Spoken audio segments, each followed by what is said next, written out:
Olá, bem-vindos a mais uma exploração a fundo aqui no nosso espaço. Hoje o papo é sobre um tema, olha, essencial para qualquer ambiente de trabalho no Brasil. A norma regulamentadora número 01, a famosa NR01. O foco vai ser nas disposições gerais e principalmente no gerenciamento de riscos ocupacionais, o tal do GRO. Isso. A gente analisou os textos mais recentes da norma, né, que é a base para a segurança e saúde no trabalho por aqui. A missão é clara: extrair o mais importante, entender quem tem que seguir essas regras e quais são as responsabilidades-chave. Informação vital mesmo. Exatamente. Pensa na NR01 como, assim, a coluna vertebral de todo o sistema de normas regulamentadoras de segurança e saúde. Ela que estabelece as regras do jogo, né, define direitos, deveres e, o mais crítico, como as organizações devem gerenciar os riscos para proteger quem trabalha. É a bússola principal, sabe? Certo, certo. Então vamos começar a desembrulhar isso. Qual é o grande objetivo da NR01 e até onde ela vai? Quem, na prática, tem que seguir essa norma? Olha, o objetivo central é harmonizar tudo. Ela define os termos comuns, estabelece como todas as NRs devem ser aplicadas e, crucialmente, introduz as diretrizes para o gerenciamento de riscos ocupacionais e as medidas de prevenção em SST, segurança e saúde no trabalho. Certo. Quanto ao alcance, é bem amplo. Vale para todos os empregadores e empregados, urbanos, rurais, regidos pela CLT, né, a Consolidação das Leis do Trabalho. E isso inclui o setor público também, tipo prefeituras, governo? Sim, sim. Inclui órgãos públicos da administração direta, indireta e até os poderes legislativo, judiciário, Ministério Público, desde que tenham empregados seletistas, claro. Entendi. Basicamente, onde tiver relação de emprego formal pela CLT, a NR01 tá valendo. E ela deixa claro, né? Seguir a NR01 não tira a obrigação de cumprir outras leis, tipo o Código de Obras ou o que está em acordo coletivo. Ah, bom saber. Ela é um piso, um padrão mínimo, não um teto. Entendido. E quem garante que isso está sendo cumprido? Quem fiscaliza? A responsabilidade maior, em nível nacional, é da Subsecretaria de Inspeção do Trabalho, a CIT, que é ligada ao Ministério do Trabalho. Certo. Ela que define as diretrizes, supervisiona as ações, coordena programas importantes como a CAMPAT, de prevenção de acidente, o PAT, de alimentação do trabalhador e, claro, fiscaliza o cumprimento das NRs. E a multa, a penalidade? A execução da fiscalização e a aplicação de multa, se for o caso, ficam com as unidades regionais da CIT. Agora vamos para um ponto que, nossa, impacta muito o dia a dia. As responsabilidades. O que a NR01 exige do empregador? Olha, a lista de deveres do empregador é grande e reflete a responsabilidade central que ele tem pela segurança. Precisa cumprir e fazer cumprir as normas de SST. Informar os trabalhadores sobre os riscos, as medidas de prevenção, resultados de exames médicos, avaliações ambientais, tudo que diz respeito a eles. Tem que ser transparente. Exato. Elaborar ordens de serviço, permitir que a CIPA ou outro representante acompanhe a fiscalização, investigar acidentes, doenças. É um papel bem ativo na gestão. E tem aquela famosa hierarquia das medidas de controle, né? Não é só dar o EPI e tá resolvido. De jeito nenhum. A NR01 reforça muito essa hierarquia, que é um princípio fundamental da prevenção. A prioridade número 1 é tentar eliminar o fator de risco lá na fonte. Certo. Se não der, o passo seguinte é controlar o risco com medidas de proteção coletiva, que protegem todo mundo. Só depois disso vem as medidas administrativas ou de organização do trabalho. E o EPI? E por último, como último recurso, entra o EPI, o Equipamento de Proteção Individual. A ideia é clara: proteger o ambiente, o grupo, antes de focar só no indivíduo. Faz todo sentido.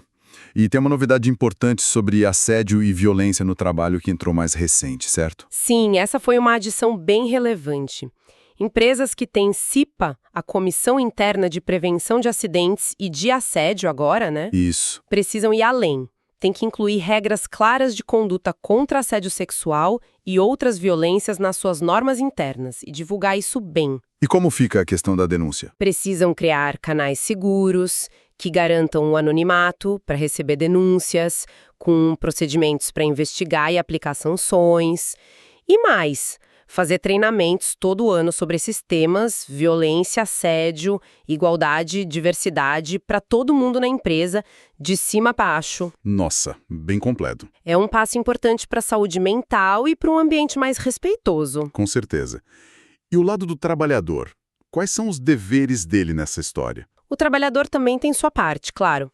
Precisa cumprir as normas de segurança, as ordens de serviço que recebe, fazer os exames médicos obrigatórios, colaborar com a empresa na aplicação das NRs e, fundamental, usar direitinho o EPI que a empresa fornece. E se ele não usar? A norma até diz que a recusa injustificada em cumprir essas obrigações é considerada ato faltoso.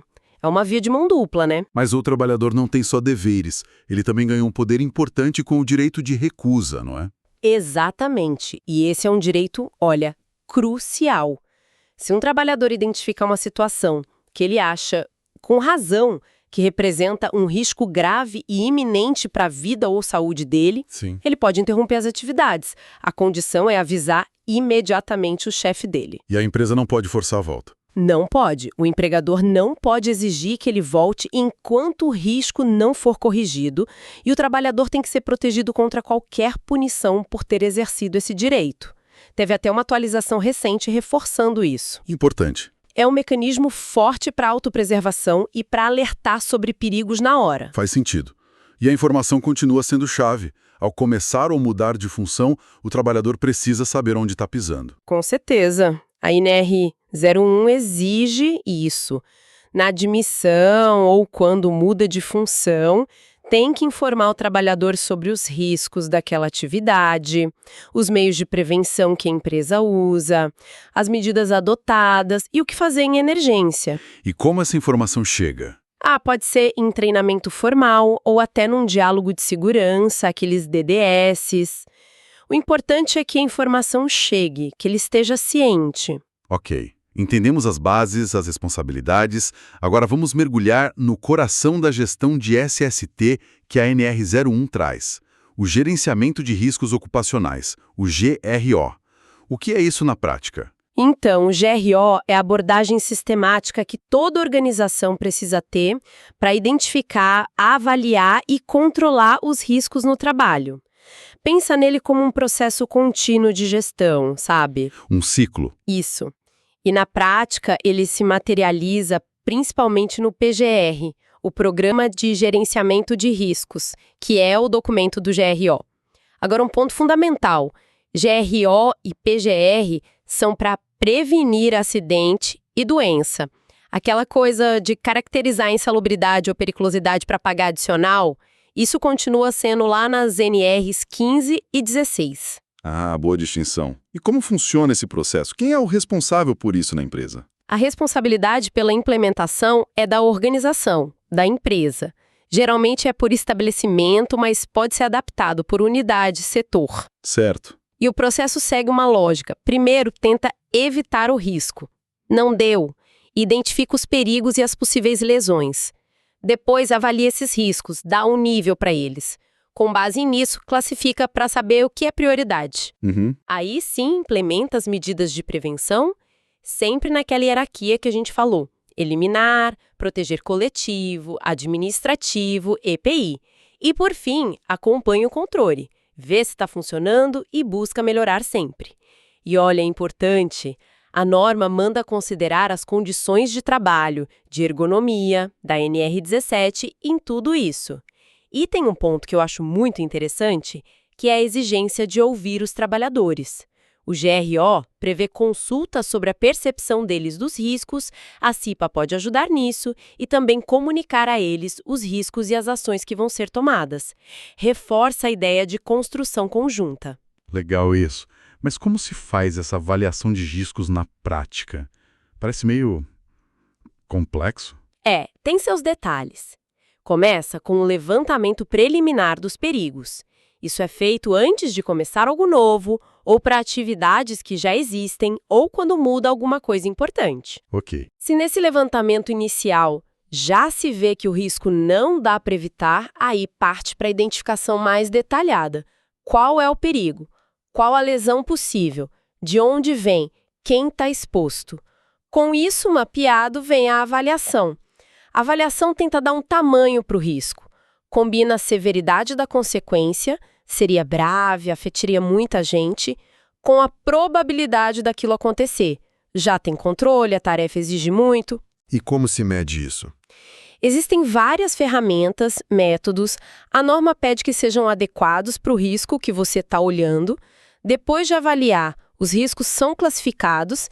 Isso ajuda a definir o que precisa de controle urgente, o que pode esperar um pouco e orienta o plano de ação. E essa avaliação é uma foto. Tira uma vez e acabou. De jeito nenhum. É um filme, um processo vivo. A norma exige revisão periódica a cada 2 anos, geralmente, ou 3 se a empresa tem certificação de gestão de SST. Ah, tem prazo. Sim, mas tem que reavaliar antes se acontecer algo importante. Implementou uma medida nova, teve acidente ou doença, mudou o processo, saiu lei nova. Qualquer coisa que mexa no cenário de riscos pede uma nova olhada. Entendi. Identificou, avaliou, classificou, e aí vem o controle. É isso. Exatamente. A organização tem que implementar medidas de controle sempre que a lei ou outra NR mandar, ou quando a própria avaliação de risco apontar necessidade, ou até se o médico do trabalho perceber uma ligação entre doenças e os riscos. E a hierarquia de novo. De novo, se a proteção coletiva não for viável tecnicamente, ou não for suficiente, ou estiver sendo implementada ainda. Aí sim parte para medidas administrativas e, por último, o EPI. E sempre, sempre informando os trabalhadores sobre o que está sendo feito. Todo esse planejamento de controle vai para um plano de ação. Tem que ter cronograma, quem faz o quê, como vai ser verificado, a implementação das ações tem que ser registrada e o desempenho monitorado. Se uma medida não funcionou, tem que corrigir. E a saúde do trabalhador e a investigação de acidentes, onde entram nisto tudo? São partes integrantes fundamentais do GRO. O acompanhamento da saúde lá pela NR7, o PCMSO, tem que estar totalmente conectado com as ações de prevenção do GRO. Faz sentido. E a análise de acidentes e doenças é crucial. Não é só anotar que aconteceu, tem que investigar as causas, os fatores e usar isso para melhorar a prevenção. E, claro, a empresa tem que estar preparada para emergências. Primeiros socorros, como encaminhar, como abandonar a área. E como tudo isso é formalizado, onde fica registrado? No famoso PGR. Aí entra ele, o PGR, Programa de Gerenciamento de Riscos. Ele é a documentação mínima obrigatória do GRO. Basicamente, tem que ter 2 coisas: o inventário de riscos e o plano de ação. Certo. Esse documento é da empresa, tem que ter data, assinatura de quem fez e está sempre disponível para os trabalhadores e para fiscalização. O inventário de riscos é o coração do PGO. Ele consolida o processo de identificação e avaliação. Tem que descrever processo, ambiente, atividade, detalhar perigo, lesão, fonte, risco, grupo exposto, medidas existentes. Nossa, bem detalhado. Sim, registrar dados de análise quantitativa se tiver ruído químico, apresentar a avaliação e a classificação dos riscos e explicar os critérios que usou. E um detalhe, tem que manter atualizado e guardar o histórico das atualizações por no mínimo 20 anos. 20 anos. Para que tanto tempo? Para rastrear, né? Para entender a evolução da gestão de riscos e para questões de saúde ocupacional que podem aparecer depois. Entendi. E se tiver várias empresas trabalhando juntas, tipo terceirizados, como fica? A NR01 pensa nisso. Elas precisam integrar as ações de prevenção. A contratante pode incluir as medidas para as contratadas no seu PGR ou fazer referência aos PGRs delas. O ponto-chave é a troca de informações. Comunicação de novo. Fundamental. A contratante avisa a contratada dos riscos do ambiente dela que podem afetá-la.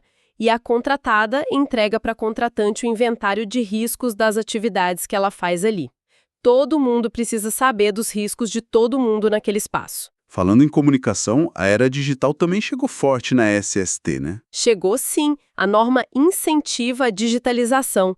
As empresas devem prestar informações de SST em formato digital, usando modelos que o governo aprova para simplificar. E os documentos? Podem ser digitais? Podem, documentos das NRs podem ser emitidos e guardados eletronicamente com certificado digital padrão ICP Brasil para garantir a autenticidade. Até documento físico pode ser digitalizado, mas aí tem que guardar o original pelo prazo legal ainda. O importante é garantir que o digital seja preservado, válido e acessível para fiscalização e para os trabalhadores. Outro pilar importante é a capacitação, o treinamento. O que a NR01 diz sobre isso? Que o empregador tem que promover treinamento sempre que as NRs específicas pedirem e no final tem que dar um certificado bem detalhado. Que tipos de treinamento? Tem o inicial, antes de começar na função, o periódico, com a frequência que a NR mandar ou a empresa definir, e o eventual, que acontece quando muda alguma coisa importante, depois de acidente grave, ou quando volta de afastamento longo, tipo mais de 180 dias. E o tempo do treinamento conta como hora trabalhada, viu? Pode ser teórico, prático, simulação, depende. Os certificados ficam arquivados lá na empresa. E se um trabalhador já fez um treinamento parecido antes em outra empresa, ou até na mesma, precisa fazer tudo de novo? Boa pergunta. A norma permite. Aproveita. Dentro da mesma empresa, se o conteúdo e a carga horária batem e o anterior é recente, menos de 2 anos, geralmente, pode validar. E entre empresas diferentes? Aí a nova empresa avalia o treinamento anterior. Se achar compatível, pode convalidar ou só complementar o que falta. A empresa que convalida emite um certificado novo falando do aproveitamento.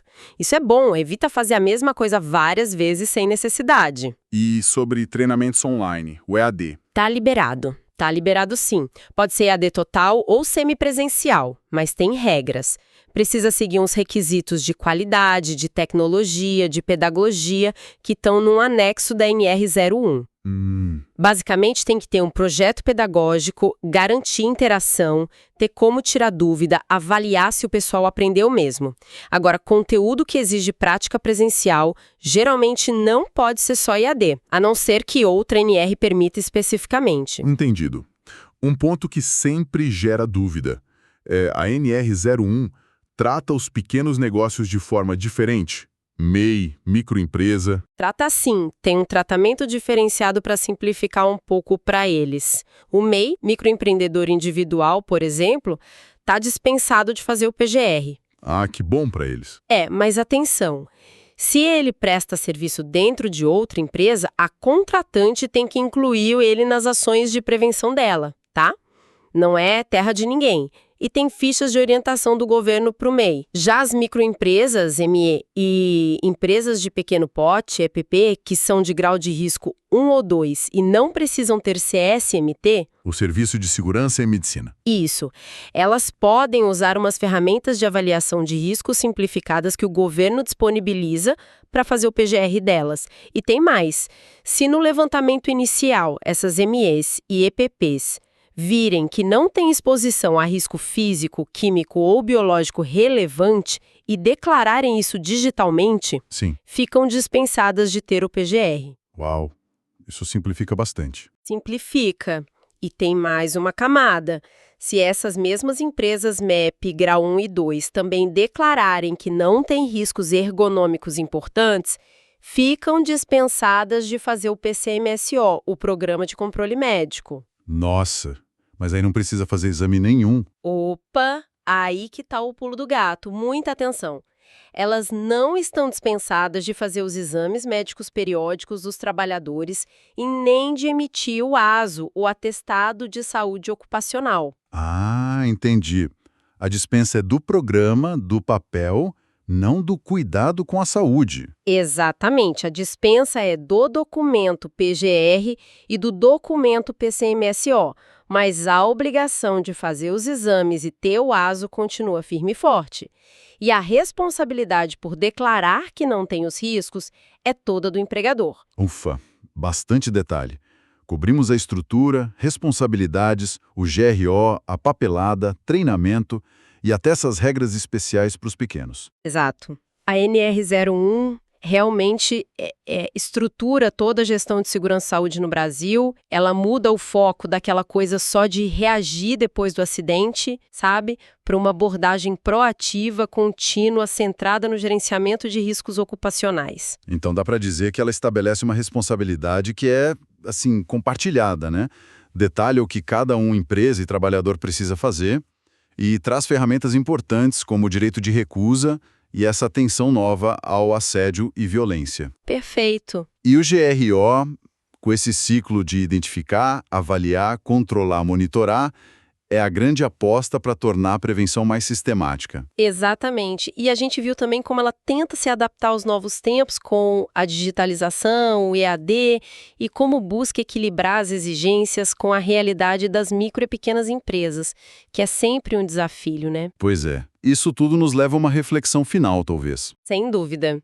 A grande questão que fica no ar para mim é: até que ponto essa estrutura toda do GRO e do PGR, com as ferramentas digitais e as simplificações para os pequenos, está realmente saindo do papel de forma efetiva?